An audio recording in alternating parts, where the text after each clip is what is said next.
Thanks. Charlotte skyline is filled with towering cranes raising tons of steel and concrete above your head.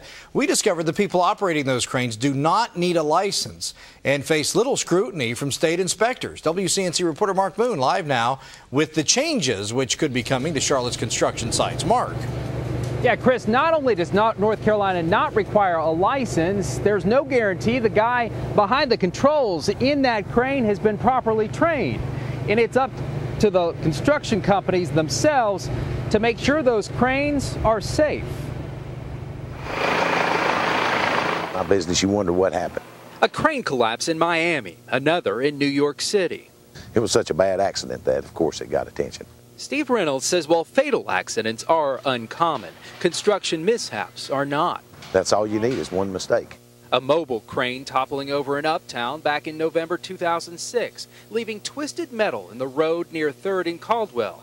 A state inspector cited the construction crew, which is appealing. North Carolina requires crane operators to inspect their own equipment.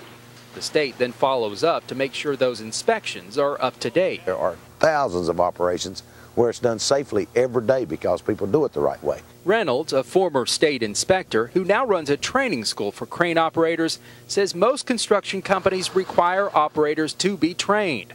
But there's no state license and no state regulator checking on the people behind the crane's controls. Everything has to be done just right.